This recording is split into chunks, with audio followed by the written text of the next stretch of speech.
পৃথিবীতে কেউ স্থায়ী হয় না, হোক না সে ফেরাউন কিবা নমরুদ, কেউ ভবে চিরকাল রয় না। পৃথিবীতে কেউ স্থায়ী হয় না, হোক না সে ফেরাউন কিবা নমরুদ, কেউ ভবে চিরকাল রয় না। ওমর রাদিয়াল্লাহু তাআলা আনহু গভীর রজনীতে প্রত্যেকটা জায়গায় খোঁজ করতে যাইত। রব্বুল আলামিন বলেন, আমি আমার ওমরের প্রতি বড় সন্তুষ্ট। কালিমা বিবখশা দে বুরহানে মা কি আস্তাম মাসিরে কামান্দে হাওয়া। রাতের অন্ধকারে তাহাজ্জুদের সময় যখন দূর সব জায়গাগুলো ফাঁকা, ওমর রাদিয়াল্লাহু তাআলা আনহু রজনীর এই রাতের বেলায় প্রত্যেকটা জায়গায় খোঁজ নিত, কোন ব্যক্তি দুঃখিনী আছে, কোন ব্যক্তিগুলো অসহায় আছে। নিজে ছিঁড়া জামা পরছে কিন্তু মাথায় করে মানুষদের জন্য টাকা নিয়ে বেড়াইছে। কি এক আজব মানুষ, আল্লাহু আকবার, কি এক আজব মানুষ ছিল তিনি, সুবহানাল্লাহ। ওমর রাদিয়াল্লাহু তাআলা আনহু রাতের বেলায় একা পথ চলতেছেন, হঠাৎ করে একটা ঘর থেকে গুনগুন গুনগুন আওয়াজ আসে। যখন গুনগুন আওয়াজ আসে, ওমর রাদিয়াল্লাহু তাআলা আনহু এই ঘরের পাশে এসে গান শোনে। কে যেন একটা বিরহের গান গায়। ওমর রাদিয়াল্লাহু তাআলা আনহু হঠাৎ করে ঘরের বাইরে থেকে বলতেছেন, কে কে গান গাও, দরজা খোলো। মাগার দরজা কেউ খোলে না। রব্বুল আলামিন বলতেছেন, ওমর, তোমার সময়ের যদি মূল্য তুমি না দিতে পারো, আমি রব্বুল আলামিন তোমার প্রতি নারাজ হয়ে যাব।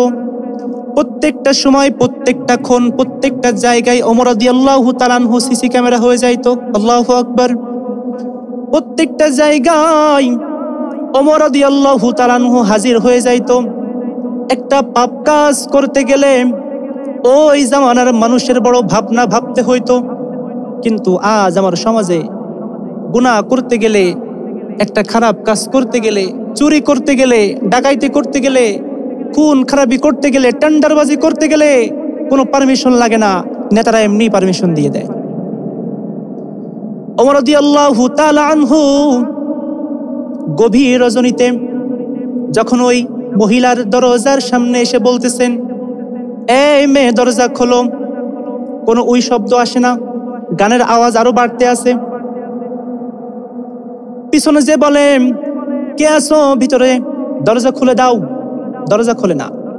ওমর রাদিয়াল্লাহু আনহু রাগে ক্ষোভে কি করছে, লাথি মেরে ভিতর থেকে দরজা ভেঙে ভিতরে ঢুকে গেছে। ভিতরে যেই মেয়ে আছে, যেই মহিলা আছে, ওমর রাদিয়াল্লাহু তাআলা আনহু সামনে গিয়ে তাকাইয়া দেখে একটা মেয়ে যায় নামাজ পড়ে দাঁড়িয়ে আছে আর গুনগুন করে গান গায়। ওমর রাদিয়াল্লাহু তাআলা আনহু জিজ্ঞেস করে, কি ব্যাপার মেয়ে, গান গাও কেন, কি সমস্যা?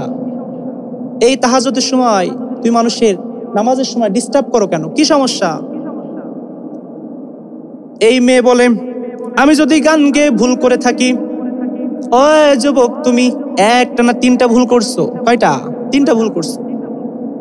তিনটা ভুল।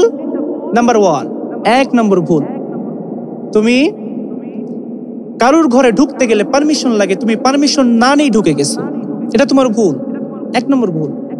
2 নম্বর ভুল, তোমার সাথে আমার কথার এই পর্দার খিলাফ হয়ে গেছে এবং তুমি আমার মুখ দেখে ফেলছো, তুমি 3টা ভুল করেছো।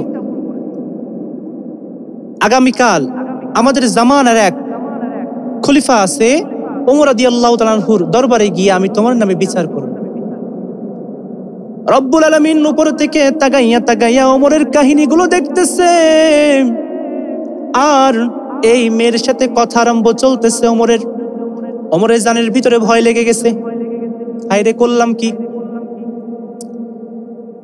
ওমর রাদিয়াল্লাহু তাআলা আনহু চিন্তা করে, দেখি কোনোভাবে ম্যানেজ করতে পারি কিনা, দেখা যাক কি করা যায়। ওমর রাদিয়াল্লাহু তাআলা আনহু জিজ্ঞাসা করে যে তুমি কেন গান গাচ্ছিলা? ওই মেয়ে ডাক দিয়ে বলতেছেন, এ যুবক, আমি অত কিছু বুঝি না, অত কোনো কথা শুনতে চাই না। আগামী কাল সকাল হইলে রে যুবক, আমি তোমার নামে খলিফাতুল মুসলিমের কাছে যে বিচার দিব। ওমর রাদিয়াল্লাহু তাআলা আনহু হঠাৎ করে চিন্তায় পড়ে গেলেন, কি করি, এই মেয়েকে আটকাবো কেমনে, কিভাবে আটকানো যায়, কি করা যায়।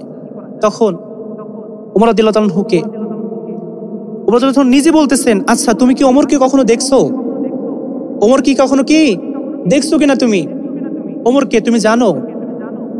নিজের প্রশংসা নিজে কি কখনো করা যায় না, নিজের প্রশংসা নিজে কখনো করা যায় না। ওমর রাদিয়াল্লাহু আনহু এবার বলতেছেন যে তুমি কি জানো যে ওমর কে? ওমর তো একজন খারাপ মানুষ, ওমর একজন বাজে মানুষ। রব্বুল আলামিন বলেন, আমি ওই দিনের কাহিনী টুক দেখেছি, আমি ওই দিনের ওই মহিলার টুক কাহিনী দেখেছি।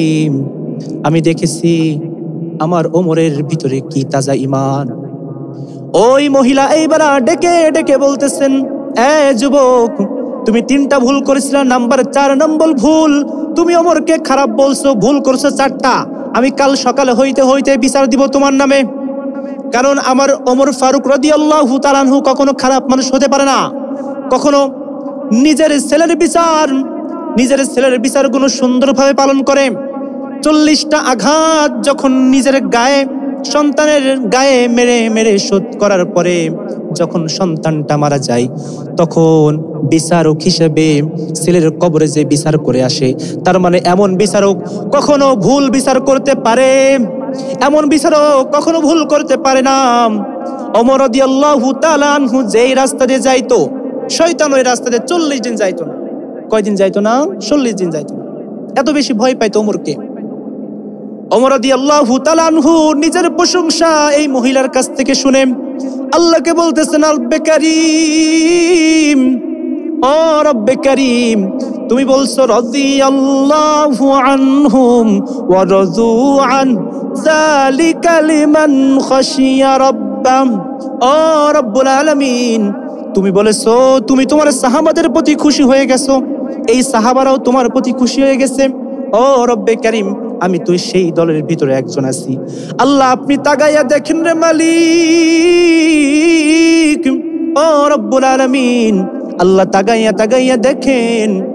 আল্লাহ, এই মহিলা আমাকে ভালো সার্টিফিকেট দিছে, আল্লাহ আপনি কবুল করে নেন। ও রব্বে কারীম, আপনি কবুল করে নেন। আল্লাহ বলতেছেন, ওমরে ফারুক, আমি তোমার দোয়াকে কবুল করে নিলাম। সুবহানাল্লাহ, আমি তোমার দোয়াকে কবুল করে নিলাম। এবার এই মেয়েকে বলতেছেন, কি মেয়ে, মাফ করবা না? তখন বলে, মাফ করবো কেমনে, আমার হৃদয় বড় ব্যথা, হৃদয় বড় নিংড়ানো, বড় ব্যথা, কেমনে মাফ করবো তোমাকে? তুমি আমার ওমর ফারুককে নিয়ে বাজে কথা বলছো। তখন বলছে, আচ্ছা ঠিক আছে, তোমার ওমর ফারুক ভালো মানুষ, তুমি এইবার বলো তুমি কেন গান গাচ্ছিলা? মহিলা এইবার ডেকে বলতেছেন, এই যুবক শোনো। মহিলা বলো, এখনো জানে না যে কার সামনে দাঁড়িয়ে কথা বলতেছেন। ওমর ফারুক শুনতেছে, মহিলা বলতেছে এইবার, এই যুবক শোনো, আমার 3 দিন বিয়ে হয়েছিল। 3 দিন বিয়ে হওয়ার পরে ওমর ফারুকের লোকরা যুদ্ধের জন্য তাকে নিয়ে গেছে আমার কাছ থেকে। সেই স্বামীকে পাওয়ার জন্য, সেই হালাল স্বামীকে পাওয়ার জন্য আমি সুন্দর করে উজু করেছি, নামাজের পাটি বিছাইছি, কিন্তু স্বামীর প্রেম অন্তরে জেগে উঠেছে, আমার মাওলা জাগাই দিছে। সেই স্বামীর জন্য সুন্দর করে গুনগুন করে গান গাচ্ছিলাম। ওমর ফারুক এবার মনে করে, আল্লাহ, দোষ তো করছিলাম 4 দিয়ে, যোগ হলো আরেকটা সাথে, দোষ করছিলাম 4টে, যোগ হলো আরেকটা। এইবার ওমর ফারুক রাদিয়াল্লাহু তাআলা আনহু ডেকে ডেকে বলতেছেন, এ মেয়ে, তুমি কি আমার নামে বিচার করবা, বিচারে দিবা? তখন বলে, হ্যাঁ বিচারে দিব। তখন বলে ঠিক আছে বিচারে দিবা, তো তোমার জন্য একটা অফার আছে, দেখো তো এই অফারটা কাজে লাগে কিনা। বলে কি? বলে তোমার যে স্বামীর জন্য তুমি এত কষ্ট করে গান গাচ্ছো, সেই স্বামীকে যদি কাল ফজরের সময় যদি এনে দিতে পারি তাহলে কি মাফ করবা? মহিলা এবারে মুস্কি মুস্কি হাসে। কি করে মহিলা এবারে? মুস্কি মুস্কি হাসে দিছে। মহিলা বলতেছেন কাল সকাল না, আমি রাত পর্যন্ত টাইম দিলাম আপনাকে, যান আপনি চলে যান।